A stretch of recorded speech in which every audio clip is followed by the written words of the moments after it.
બે હાથ ઉપર કરીને માં ભારતીનો જયઘોષ કરીશું અને બધાને વિનંતી છે કે એકદમ શાંત રીતે પોતપોતાની જગ્યા લઈને આપણે આજનો આ ધાર્મિક અને ભારતીય ભવિષ્ય માટે આધ્યાત્મિકના કાર્યક્રમને શાંતિથી નિહાળીએ। બે હાથ ઉપર કરીને માં ભારતીનો જયઘોષ કરીશું। બોલો ભારત માતા કી, ભારત માતા કી, ભારત માતા કી। આજે મારા જન્મદિવસ નિમિત્તે સેવાકીય કાર્યો અને આશીર્વાદ સંમેલનમાં આપણા સૌની વચ્ચે ઉપસ્થિત ગુજરાત પ્રદેશ ભાજપના સંગઠન મહામંત્રી માન્ય રત્નાકરજી, અમદાવાદ જિલ્લા ભાજપના પ્રમુખ માન્ય શૈલેષભાઈ દાવડા, વિશેષ આજે આપણને સૌને આશીર્વાદ આપવા માટે અહીંયા પધારેલા આખા વિરમગામ વિધાનસભાના પરમ પૂજ્ય સૌ સંતગણો, વિશેષ રીતે વિધાનસભાની અંદર વિકાસના કામોમાં હંમેશા અમારી સાથે ઊભા હોય છે એવા મારા સાથી ધારાસભ્ય માન્ય પીકે પરમાર સાહેબ, માન્ય સુખાજી ઠાકોર, માન્ય કાળુભાઈ ડાભી, માન્ય કિરીટસિંહભાઈ, આજે આ કાર્યક્રમમાં આશીર્વાદ આપવા માટે પધારેલા પરમ પૂજ્ય મહામંડલેશ્વર શ્રી જાનકીદાસ મહારાજ, પરમ પૂજ્ય મહંત શ્રી ભાર્ગવલાલજી મહારાજ, પરમ પૂજ્ય મહંત શ્રી રઘુનંદનદાસ ખાખી મહારાજ, પરમ પૂજ્ય યોગી બાલકનાથ બાપુ, પરમ પૂજ્ય મહંત શ્રી કેહ બાપુ, પરમ પૂજ્ય પ્રેમદાસ બાપુ, પરમ પૂજ્ય રઘુવીર સ્વામી, પરમ પૂજ્ય રાજેન્દ્ર પ્રસાદ શાસ્ત્રીજી, પરમ પૂજ્ય શ્રી મહેશગીરી બાપુ, પરમ પૂજ્ય ક્રાંતિકારી અને હંમેશા સમાજની ચિંતા કરતા માન્ય લખીરામ બાપુ, પરમ પૂજ્ય ભુવાજીઓ, મોટી સંખ્યામાં અહીંયા ઉપસ્થિત માં ભગવતી સમાન મારી માતા બહેનો, સંગઠનના સૌ હોદ્દેદારો, આપ સૌનું હૃદયના ભાવથી આજના કાર્યક્રમમાં બે હાથ જોડીને હાર્દિક સ્વાગત કરું છું। આજે જ્યારે આ જન્મદિવસનો કાર્યક્રમ એ દર વર્ષની માફક લોકોની વચ્ચે ઉજવાય એ પ્રકારનું આયોજન અમે બધાએ સામૂહિક નક્કી કરેલું। આજના કાર્યક્રમમાં વિશેષ રૂપે માને રત્નાકરજી આપણા બધાની વચ્ચે અહીંયા ઉપસ્થિત છે। તમને બધાને હમણાં સંચાલક શ્રીએ કીધું કે જ્યારે આપણા દેશના યશસ્વી પ્રધાનમંત્રી નરેન્દ્રભાઈ સંગઠન મહામંત્રી હતા ત્યારે વિરમગામમાં ખૂબ આવતા, અહીંયા લોકોના ત્યાં ભોજન કરતા, લોકોની સાથે બેસતા, સંઘ પરિવાર અને ભારતીય જનતા પાર્ટી કેવી રીતે મજબૂત થાય એનું કામ કરતા। અને એના લગભગ 22-25 વર્ષ બાદ ભારતીય જનતા પાર્ટીના સંગઠન મહામંત્રી તરીકે માન્ય રત્નાકરજી આપણી ઐતિહાસિક વિરમગામની ભૂમિ પર પધાર્યા છે એ બદલ હું એમનું હૃદયના ભાવથી ખૂબ ખૂબ હાર્દિક સ્વાગત કરું છું, એમનું અભિનંદન કરું છું। સાથીઓ, આજે જન્મદિવસ નિમિત્તે આપણી વિરમગામ વિધાનસભાની અંદર જે 470 મહિલા મંડળો હતા, જે પૂનમના દિવસે, 11સના દિવસે ગામની અંદર આધ્યાત્મિક વસ્તુઓને મજબૂતી મળે એના માટે ધૂન મંડળો ચલાવતા હોય છે। અમે અમારી ટીમને કીધું કે આપણે ગામડે ગામડે જેટલા પણ મહિલા મંડળો ચાલે છે એમને ધૂન મંડળના સાધનો આપવા છે। અને જ્યારે અમે રજીસ્ટ્રેશનની તૈયારી કરી ત્યારે આખી વિધાનસભાની અંદર કોઈ ગામમાં 1 હોય, કોઈ ગામમાં 3 હોય, કોઈ ગામમાં 5 હોય, એક ગામ એવું છે જ્યાં 7 મહિલા મંડળો છે। એમ કરીને આખી વિધાનસભા, વિરમગામ શહેર, વિરમગામ તાલુકો, આપણો નળકાંઠા, આપણો દેત્રોજ, આપણું માંડલ, આજે 470 મહિલા મંડળોને ધૂન મંડળના સાધોના મંચ ઉપરથી આપણે આપવાના છીએ। સાથે જ તમે બધા જાણો છો, ખાસ કરીને આમાં નળકાંઠાની મારી બહેનો છે, દેત્રોજ તાલુકો, માંડલ તાલુકો, આપણે છેલ્લા 3 વર્ષથી માં ભગવતી અંબાનો જ્યારે પરિક્રમા મહોત્સવ હોય છે ત્યારે પરિક્રમા મહોત્સવની અંદર આપણે આપણા વિસ્તારમાંથી 150-200 સરકાર જોડેથી લઈને આપણે નિઃશુલ્ક આપણી બહેનોને માં અંબાના દર્શન થાય ને એની પરિક્રમા થાય એ પ્રકારનું આયોજન આપણે કરતા હોઈએ છીએ। આપણે અત્યાર સુધી છેલ્લા 3 વર્ષની અંદર આપણી વિધાનસભાની અંદર આપણે 15,000 બહેનોને માં અંબાજીની પરિક્રમાને એના દર્શન કરાવવાનો લાભ મળ્યો।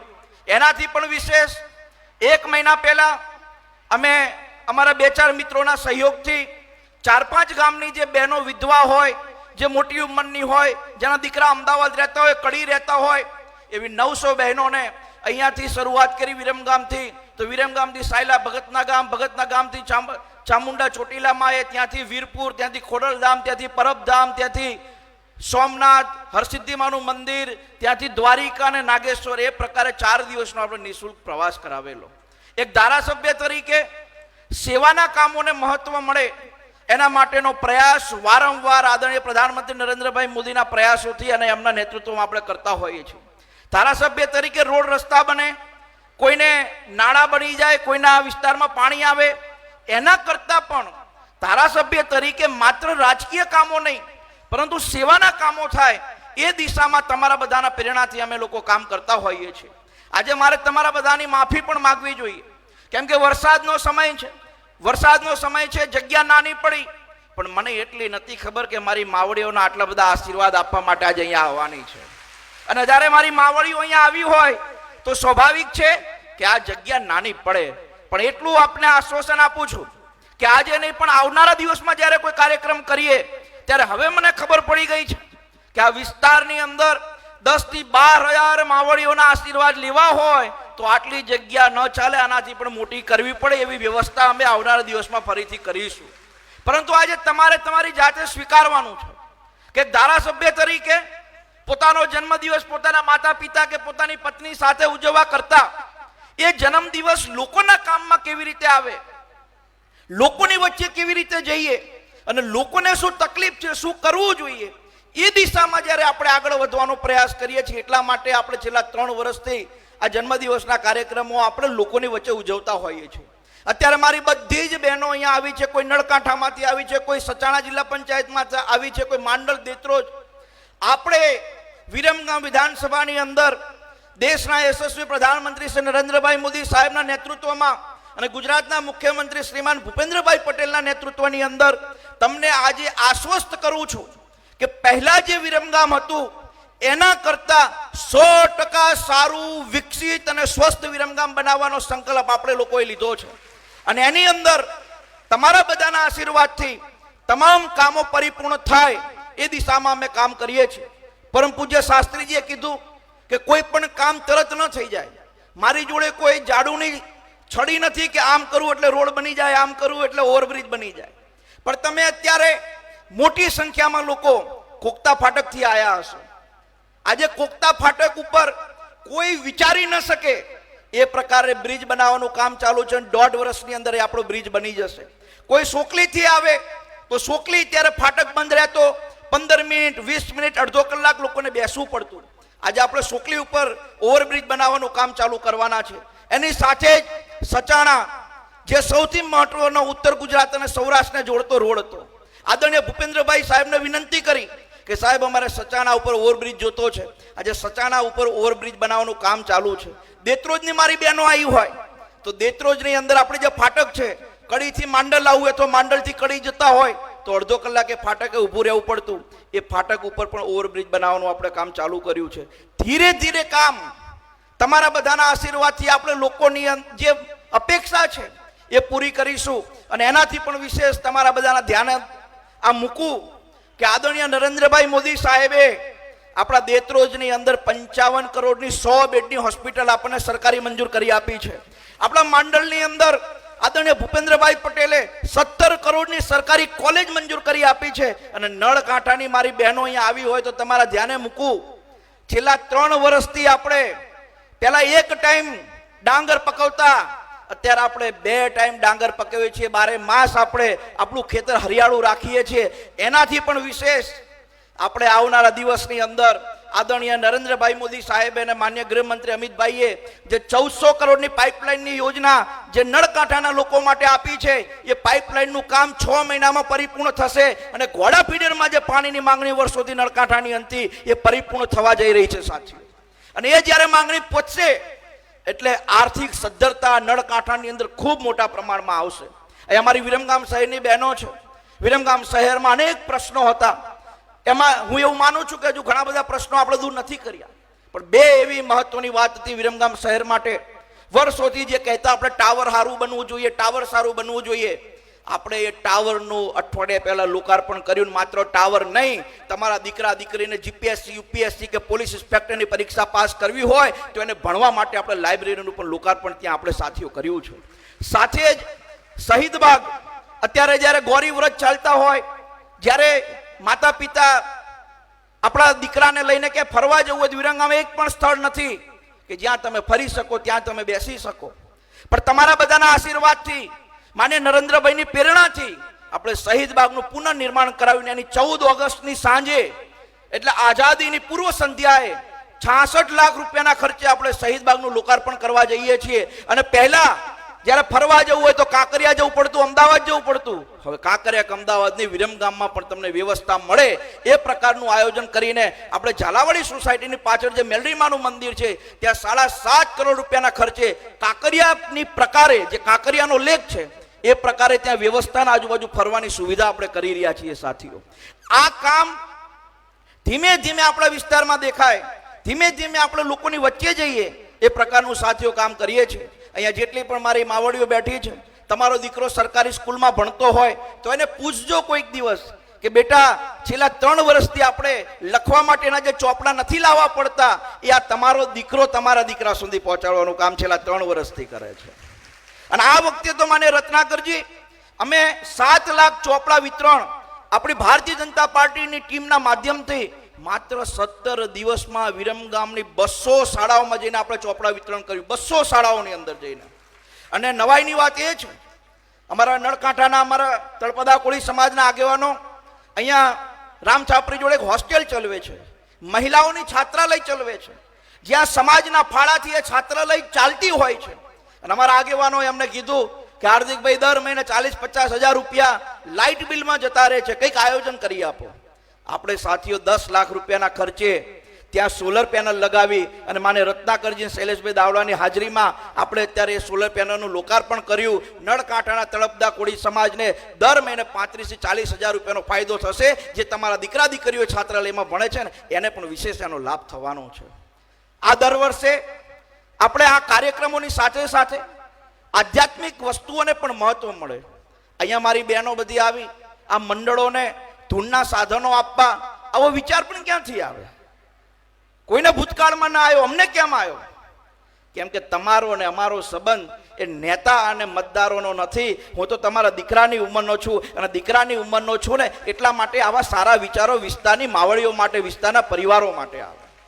હા, હું એવું માનું છું કે આજે આવવામાં તમને તકલીફ પડી હશે, વરસાદનો સમય છે, તમારો જે ઉત્સાહ છે એ ઉત્સાહ જે રીતે છે એ રીતે હું ચોક્કસ એવું માનું છું કે અનેક પડકારો આવે પણ તમારા બધાના આશીર્વાદ હોય તો આપણે જે વાયા વિરમગામનો સંકલ્પ હતો, વિકસિત વિરમગામનો જે સંકલ્પ છે એ વિકસિત વિરમગામનો સંકલ્પ તમારા બધાના સહયોગથી આપણે પરિપૂર્ણ કરી શકીશું. અત્યારે મેં જોયું લગભગ 14 બહેનોને આપણે મંચ ઉપર કીટ આપી એટલે અમુક બહેનો બહાર જવા માંડ્યા, બહારથી મળી જશે. ઉપરવાળાની કૃપા અને મારા બાપાના સત્કર્મોથી અમે હંમેશા જે પણ કાંઈ કરીએ છીએ, બાપા સીતારામનું જે હતા ગુરુ, એમના ખીચામાં કંઈક નાખે ને એટલે કંઈક ને કંઈક મળે, કોઈ દાળ ખીચું ખાલી ના થાય. એવી જ રીતે ઉપરવાળાના આશીર્વાદથી આપણો કોઈ પણ કાર્યક્રમમાં ક્યારેય કંઈ ઘટ્યું નથી. એટલે જેટલી મહિલા મંડળો અહીંયા આવ્યા છે એ બધાને ધૂન મંડળના સાધનો, અને ખાલી સાધનો નહીં, જે 14 બહેનોને અત્યારે આપ્યા પ્રતિક રૂપે, એ જોવે એટલે ખબર પડે. અંદર ઢોલકી મળે, અંદર તમને ખંજરી મળે, તમને કલબલિયા મળે, રાધાકૃષ્ણનો ફોટો મળે, આરતી પણ મળે. ભાઈ તમારે ચલતી લેવી હોય, મજા આવે, ધૂન સારી ચલતી લેવી હોય તો પહેલા અમે 2 દાંડિયા મૂક્યા, પણ મેં કીધું ભાઈ 2 જણાથી ચલતીના 4 જણા જો, 4 દાંડિયા પણ અમે અંદર મુકાયા છે. એટલે એક વસ્તુનું ધ્યાન રાખ્યું છે. જ્યારે આ મંડળના સાધનો આપ્યા ત્યારે અમે યોગેશભાઈના બધા આગેવાનો બેઠા. મેં કીધું યોગેશભાઈ આપણે આરતીની ડીશ આપવી જોઈએ? મને કે ના નહીં, તો જેના ઘરે હોય. મેં કીધું ના, આપીએ છીએ તો બધું પૂરું આપવું, એક વસ્તુ પણ આપણે બાકી રાખવી નથી. અને આપવાનો જે ભાવ છે એ તમારી જોડે લેવાનો ભાવ નથી. ભવિષ્યમાં ચૂંટણી હજુ બહુ સમય છે, પણ તમારો અને મારો જે દીકરા દીકરીઓનો, જે દીકરા દીકરાનો જે સંબંધ હોય એ સંબંધ કાયમ માટે તમારો અને મારો ટકે. અને આપણા વિસ્તારની અંદર ભારતીય જનતા પાર્ટી વધુ મજબૂતીથી વિકાસના કામો કરી શકે, હિન્દુત્વના કામો કરી શકે, સનાતન ધર્મના કામ કરી શકે, એટલા માટે અમે મહિલા મંડળોને પસંદ કર્યા છે. એક ગામમાંથી ફોન આવ્યો કે હાર્દિકભાઈ અમારા પુરુષોનું મંડળ ચાલે છે. એટલે મેં કીધું વડીલ, પુરુષોના મંડળનું તમે વિચાર્યું નથી? તો કે ના, અમારા ગામનું એક મંડળ. મેં કીધું એક કામ કરો, આ વખતે માવડીઓનો વારો છે, એટલે મને કે એટલે મસ્તી કીધું, મેં કીધું શક્તિને આપવું પડે, તો કે અમે ભૈરવ હી કે. મેં કીધું તમારો બીજી વાર સમય. એટલે આજે માવડીઓને પસંદ કરી છે અમે કે માવડીઓને આ સાધન પહોંચે, માવડીઓ માટે કામ થાય. આવનારા દિવસની અંદર દરેક ગામની અંદર સમાજના મંડળો ચાલતા હોય, પુરુષોના પણ ચાલતા હોય છે, તો એમને પણ આપણે બાકાત નથી રાખવાના. કોઈ પણ કામ આ વિસ્તારની અંદર બાકી ન રહે એ પ્રકારની નેમ આદરણીય પ્રધાનમંત્રી શ્રી નરેન્દ્રભાઈ મોદીના નેતૃત્વમાં અને આદરણીય શ્રી ભૂપેન્દ્રભાઈ પટેલના માર્ગદર્શન હેઠળ ચાલી રહી છે. આપણે બધા જ સાથે મળીને આ વિકાસના કામોમાં જોડાઈએ. ક્યાંક નાની મોટી ભૂલ થતી હોય, હું ચૂંટણીમાં કાયમ કહેતો, અહીંયામાં ઉમેદપુરાના ભુવાજી આવ્યા, ઉમેદપુરા હું ચૂંટણી પ્રચારમાં ગયો, એટલે એ વખતે મારી ઉંમર 29 વર્ષ. એટલે મને જોઈને કે તમે ચૂંટણી લડો? મેં કીધું હા ભુવાજી. મેં કે છકડો નાનો હોય, કામનો બરાબર આવશે કે. અને છકડો નાનો પણ તાકાત બહુ કરે, 15 જણાને બેહાડે, 20 જણાને બેહાડે. આ છકડો નાનો છે પણ તમને ક્યારેય આમાં કચાશ ન રહે એ પ્રકારનું આશ્વાસન તમને હું આપી રહ્યો છું. અને જે પ્રકારે કામ કરવું પડશે આ વિસ્તારની અંદર, ભારતીય જનતા પાર્ટીના નેતૃત્વની અંદર આદરણીય ગુજરાત ભાજપની સરકારમાં આપણા વિસ્તાર ઉપર માનીય ભૂપેન્દ્રભાઈના 4 હાથ છે. અહીંયા આપણા અમારા સુખાજી, પીકે પરમાર, અમારા કિરીટબેન કાળુભાઈ, અમે મળીએ ને અમે સીએમ સાહેબને મળવા જઈએ એટલે કે હાર્દિકભાઈ માપે હો કે અમે જઈએ એટલે આપણે સાહેબને કહીએ કે સાહેબ અમારા ગામમાં આ કરવું છે, અમારા વિસ્તારમાં આ કરવું છે, એટલે સાહેબ આપી દે. આપણા વિસ્તારમાં ઘણા કામો બાકી છે. 10 વર્ષના જે બાવળિયા ઉગ્યા છે એને કાઢતા થોડો સમય લાગશે. 10 વર્ષ આપણા બગડ્યા છે. જ્યારે નરેન્દ્રભાઈ આપણા ગુજરાતના મુખ્યમંત્રી હતા ત્યારે આપણે અહીંયા કોંગ્રેસના ધારાસભ્ય હતા. ભાઈ શું થાય આપણું કહો તમે? ખરો સમય હતો જ્યારે વિકાસનો, ત્યારે આ સ્થિતિ થઈ છે. પણ આપણે બધા જ સાથે મળીને આ વિકાસના કામમાં જોડાઈએ. તમે બધા અહીંયા આવ્યા છો, હૃદયના ભાવથી ખૂબ ખૂબ આભાર પણ માનું છું. બધી જ બહેનોને વિનંતી કરું છું, જેટલા પણ મંડળોમાં આપણે જે પત્રિકા આપી એની અંદર પાસ આપ્યો હતો, જેની જોડે પાસ છે મંડળોના પ્રતિનિધિને, એ બધાને આપણે કીટો આપવાના છીએ. બધાનો અહીંયા ભોજન પ્રસાદ એટલે કે રામ ભંડારો પણ છે. એટલે શાંતિથી, હવે આજ તો રવિવાર છે, વરસાદે પડી ગયો, હજુ વરાપો થઈ? વરાપ થઈ છે વડીલ? હજુ નહીં થઈ વરાપ. એટલે બધા શાંતિથી આરામથી કાર્યક્રમ પતે પછી અહીંયાથી બધા નીકળજો. માની રત્નાકરજીને બધા આપણી વચ્ચેથી જાય પછી હું અહીંયા ઊભો રહીશ, આપણે બધાને હું મળીશ, એટલે શાંતિથી આપણો કાર્યક્રમ પરિપૂર્ણ થાય એ પ્રકારે કામ કરીશું. પુનઃ એકવાર આપ સૌનો ખૂબ ખૂબ આભાર માનું છું અને આપ સૌના આશીર્વાદ મારા માથે કાયમ રહે, મને હિંમત મળતી રહે, મને હંમેશા સહયોગ મળતો રહે એવી તમારા બધા પાસે અપેક્ષા રાખું છું. ખૂબ ખૂબ આભાર. જય હિન્દ, જય ભારત.